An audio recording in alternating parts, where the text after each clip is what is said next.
चंडीगढ़ से पलवल की ओर जा रही हरियाणा रोडवेज की बस में ड्राइवर को चलती बस में अटैक आने से अफरा तफरी मच गई। बस परिचालक ने सूझबूझ का परिचय देते हुए चलती बस को संभाला और सुरक्षित बस को साइड पर लगा दिया। बस परिचालक की सूझबूझ से एक बड़ा हादसा होने से टल गया।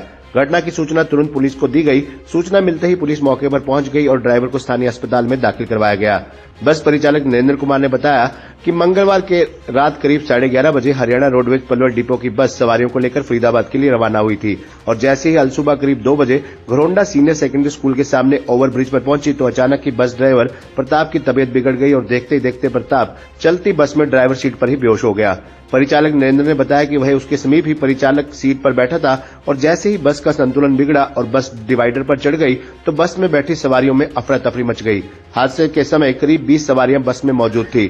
परिचालक द्वारा सूझबूझ का परिचय देते हुए स्थिति को संभाला और प्रताप का हालचाल जानते हुए झट से बस का स्टीयरिंग थाम लिया और चलती बस को सामान्य हालत में लाते हुए बस सवारियों की मदद से प्रताप को ड्राइवर सीट से बाहर निकाला और तुरंत पुलिस को सूचना दी गई। सूचना मिलते ही डायल 112 की गाड़ी मौके पर पहुंच गई और बस को साइड में लगाकर बेहोश अवस्था में चालक प्रताप को घरोंडा के सरकारी अस्पताल में भर्ती करवाया गया और बस में बैठी सवारियों को अन्य बस के माध्यम से गंतव्य तक पहुंचाया गया, जहां डॉक्टरों ने उसका इलाज शुरू कर दिया और अब बस चालक की हालत ठीक बताई जा रही है। जी, क्या नाम आपका? नरेंद्र कुमार है जी और मैं पलवल डिपो से परिचालक जी। चालक संख्या 65 है। तो क्या किस प्रकार का हादसा हुआ है? ये ऐसा हुआ जी, सुबह 11 बजे गाड़ी पलवल से चलती है और चंडीगढ़ पहुंचती है 8 बजे के करीब। तो 11:15 बजे रात में हम चंडीगढ़ से पलवल के लिए रवाना हुए थे जी। वहाँ से चलने के बाद जैसे ही अपने ये घरोंडा टोल क्रॉस किया जी। तो ड्राइवर ने पता नहीं एकदम से क्या हुआ कि अटैक से की शिकायत आई और शुद्ध बुद्ध ही खो गए, एकदम से बेहोश से हो गए। तो ड्राइवर का क्या नाम है? ड्राइवर का नाम है जी प्रताप जी। D126। जी जी।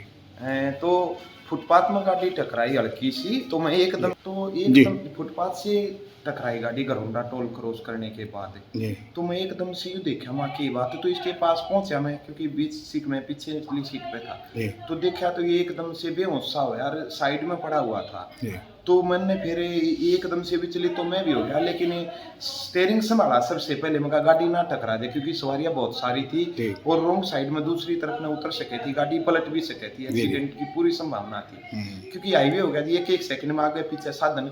लेकिन सबसे पहले मैंने हौसला हिम्मत करके स्टीयरिंग संभाले रखा। 2-2.5 किलोमीटर तक गाड़ी लगातार चलती रही, न्यूट्रल कर दी। फिर मैंने सवारी थी तो एक जवान है लड़के, उनको बुलाया। मैं कहा भाई एक बार आइए, थोड़ी मदद करियो। के बात में कहा ड्राइवर ने कुछ प्रॉब्लम सी बन गई, आप एक बार इसने खींच कर निकालो, क्योंकि इस टाइप की गाड़ी है जी। वहां मैंने पैर दे के देखा, पैर नहीं गया, ब्रेक वरेक मारूं चाबी तक हाथ नहीं जावे, क्योंकि ज्यादा बड़े बोनटी नई गाड़िया के। तो उनने यो ड्राइवर को खींच कर निकाला। तो मैं जो ही वे ड्राइवर निकल कर छेड़ दी, सीट पर चला गया, स्टीयरिंग को संभाले कम से कम 2.5 किलोमीटर दूर तक स्टीयरिंग संभाला। नॉर्मल होली गाड़ी सीट पर बैठ के छेड़ दी, समतर में उतार के ब्रेक लगाई। ब्रेक लगाने के बाद उन तक कई सवारियां तमा भाई, इसने ड्राइवर ने थोड़ी मालिश मुलिश ही करो, कभी ऐसा ना हो जाए अटैक आ रहे और कुछ।